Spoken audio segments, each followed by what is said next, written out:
Bonsoir tout le monde. Bonsoir Christophe, Dominique Serac, Le Parisien. Vous êtes donc sur quel registre ce soir? La déception, la colère, la surprise?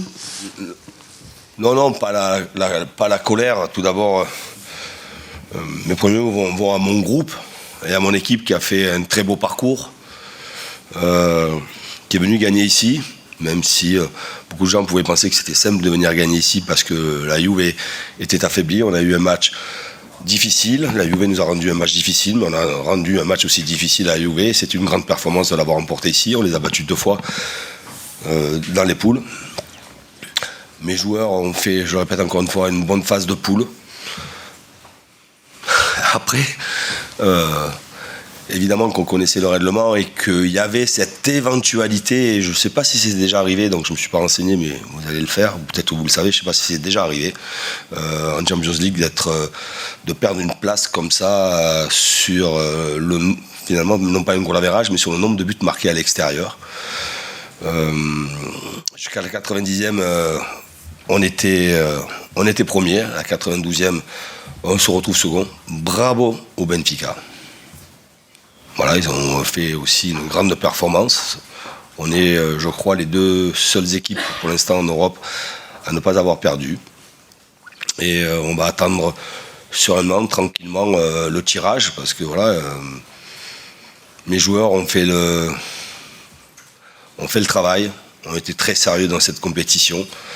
Et que, voilà, depuis que je suis arrivé au Paris Saint-Germain, je vous parle souvent de la Champions League. Quand vous me parlez de la Champions League, je vous dis que c'est des choses irrationnelles. Je crois que ce soir, c'était irrationnel. Voilà. Mais je vais ouvrir une petite parenthèse que je vais fermer très rapidement. En menant 7-2 la semaine dernière, on s'est arrêté de jouer à la 90e minute. Nous. C'est aussi ça, les détails. C'est aussi ça. Comme les détails aussi sont, et l'axe d'amélioration sera évidemment un axe de travail important. Nous avons concédé trop de buts sur coup de pied arrêté dans cette compétition. Et si on avait pris 1 de moins, notamment sur le dernier match contre Haïfa, on a pris 2 buts sur coup de pied arrêté. Si on avait pris 1 de moins, ce soir on serait en 8e de finale avec la première place. Mais je répète encore une fois, fier de mon groupe, heureux de ce que mon groupe produit. On a su passer dans cette compétition-là d'un système à l'autre et en étant performant, en marquant des buts. Et que, voilà, il y a le tirage et on va attendre ça sereinement. De toute façon, si vous voulez aller loin, il faudra battre de grandes équipes et je crois qu'on va tirer. Il est fort probable qu'on puisse tirer une grande équipe. Et il faudra s'y préparer. S'améliorer, je le répète encore une fois, s'améliorer dans ce secteur-là, des coups de pied arrêtés, et dans d'autres aussi, et on verra dans quel état on sera, et dans quel état seront les équipes mi-février, fin février. J'ai été long, hein. Fabrice Hawkins, RMC Sport. Coach, qu'est-ce que vous avez pensé de la prestation de Carlos Soler et d'Hugo Ekitike aussi, qui l'a remplacé? Oui, mais à chaque fois qu'on met Carlos dans ce registre-là et qu'il remplace Né, il y a une comparaison. Et évidemment que l'association Né, Léo, Kylian, elle a beaucoup de repères. Chacun est dans son rôle, chacun est dans sa zone préférentielle. Évidemment, il y a une grande connexion entre les 3. Première période, on a été pris sur beaucoup de pressing. Carlos a été en difficulté, mais autant sur le dernier match, il a été il joue dans un secteur où il a besoin de plus de repères et peut-être un peu plus de temps pour avoir justement ces repères et cette connexion avec les autres joueurs. Et j'étais... comment ça s'appelle, Hugo, évidemment qu'on était informé de ce qui se passait à Haïfa et il fallait amener de la fraîcheur, amener un peu plus de poids offensif. Et Hugo est rentré dans ce match, dans un match très rythmé, très engagé. Il a apporté ce qu'il a pu apporter, il a travaillé pour l'équipe. Ça s'est joué sur 1 ou 2 situations où il aurait pu être mieux placé dans la surface de réparation, où un ballon aurait pu lui arriver, mais voilà, il découvre aussi cette compétition qui est une compétition de très haut niveau et donc difficile. Bonsoir Christophe, André Chazy du magazine SoFoot. Alors j'ai 2 questions en une, je fais vite. La première, c'est comment est-ce que vous expliquez en première période que votre milieu de terrain ait souffert sous le pressing et l'intensité du milieu turinois? Et la seconde, vous l'aviez un peu dit en préambule, votre équipe est invaincue. Le trio Mbappé-Neymar, même si Neymar n'était pas là, Messi, fonctionne extrêmement bien depuis le début de la saison. Et pourtant, en Ligue des Champions, vous terminez 2e. Quelles leçons vous en tirez justement de tout ça? Merci.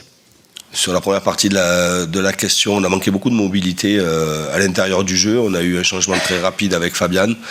On a manqué beaucoup de mobilité. Ils étaient évidemment très hauts, et notamment sur nos sorties de but sur les 6 mètres. Et il aurait fallu jouer plus vite, et pour éviter de les laisser se replacer.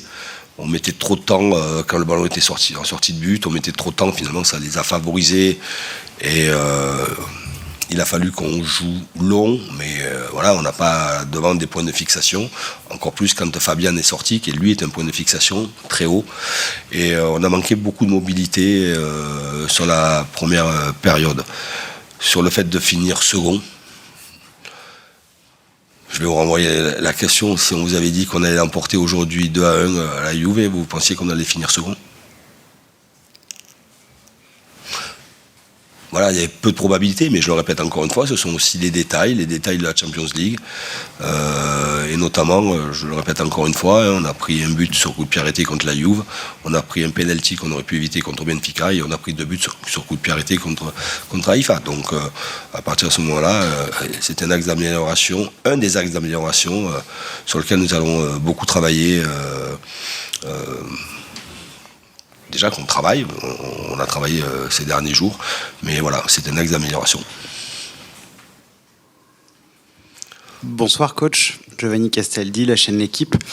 Vous nous avez dit en avant-match que vous n'étiez pas satisfait de l'attitude de vos joueurs sans le ballon, qu'il fallait s'améliorer. Est-ce que vous pensez que votre message est bien passé? Est-ce que vous avez été satisfait de votre équipe sur ce point-là? Et qu'est-ce que vous leur avez dit à la mi-temps? Parce que la première a été compliquée. Oui, la première est compliquée parce qu'on avait une grosse pression face à la Juve. Et je le répète encore une fois, le contraste qu'il y avait par rapport entre la première et la deuxième, c'est qu'on n'avait pas assez de mobilité. On a d'habitude beaucoup plus de mouvements entre les uns et les autres, notamment avec nos 3 voire 4 milieux, puisque Léo vient aussi s'intégrer au jeu. Des déplacements qu'on a l'habitude de faire, et je pense plus souvent avec Fabian, mais Fabian est sorti très tôt. Voilà, des mouvements, on est resté dans du jeu positionnel, et évidemment ça a favorisé la pression italienne. Et quand vous avez une grosse pression comme ça, et c'est ce que je leur ai dit à la pause, il faut évidemment plus de mouvement, mais il faut aussi savoir être beaucoup plus vertical. Il y avait des opportunités. Kylian était souvent dans une zone, d'autant plus que son adversaire direct avait été averti au moment du but. Il aurait fallu quelquefois sauter la ligne et trouver un peu plus en profondeur et créer du 1 contre 1 avec Kylian et son défenseur.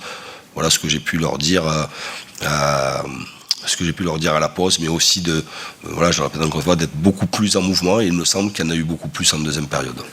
Je dis bien il me semble. Bonsoir Christophe, Loïc Tanzi, L'Équipe. Je reviens sur Carlos Soler. Est-ce que vous préférez pas finalement le voir au cœur du jeu? On l'a vu le dernier match un petit peu plus dans ce cœur du jeu-là, dans le milieu à 3. Est-ce que finalement la prestation ce soir vous donne pas envie de le revoir plus souvent et de le faire redescendre d'un cran? Oui, son registre, c'est d'être dans un milieu de terrain à 3, dans un triangle. Il peut se retrouver aussi dans une ligne de 4 comme un excentré faux pied. Ce sont ses caractéristiques. À Valence, en équipe nationale, il est souvent dans son registre à 3 au milieu. Mais l'absence de nez m'a fait choisir Carlos dans un peu plus haut. Je le répète encore une fois, il a évidemment qu'il manque de repères, mais voilà. C'était un choix que j'assume. Il y avait une autre possibilité, c'était de faire peut-être démarrer Hugo, mais voilà, en Champions League. Mais voilà, dans une ambiance quand même, une belle ambiance, mais dans un match avec beaucoup de pression et d'intensité, j'ai fait le choix de Carlos. Mais Carlos est dans son registre, il est évidemment plus à l'aise dans un triangle, et notamment à gauche du triangle. Buonasera mister, in italiano, Mario Vago di Radio Onda Cero. Vorrei chiedere per cortesia, l'ho visto gli ultimi minuti, l'ultimo minuto che è salito sulla panchina e ha visto che aveva segnato il Benfica, ma prima non ho visto se stavate seguendo la partita del Benfica, come l'avete vissuto, se qualcuno vi diceva qualcosa del risultato del Benfica nel frattempo, come ha vissuto questo finale di partita? Grazie mille.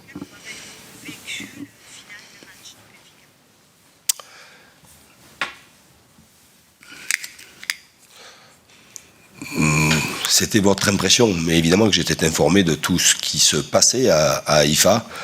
Si à la 63e, 64e, 65e minute, j'ai fait 2 changements parce que évidemment je m'étais aperçu qu'il fallait l'emporter parce que Benfica avait pris l'avantage, je crois, à la 59e minute.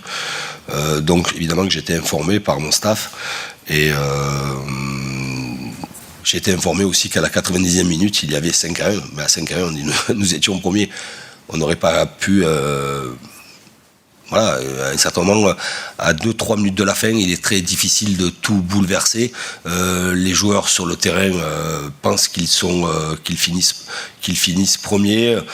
Moi, je sais qu'il y a 5-1 et que s'ils marquent dans le temps additionnel qu'ils ont eu, ça allait être compliqué, mais bien évidemment que j'étais informé et mes 2 changements ont été faits aussi dans ce sens-là quand Benfica a pris l'avantage à Haïfa. Merci à tous, bonne soirée. Bonsoir.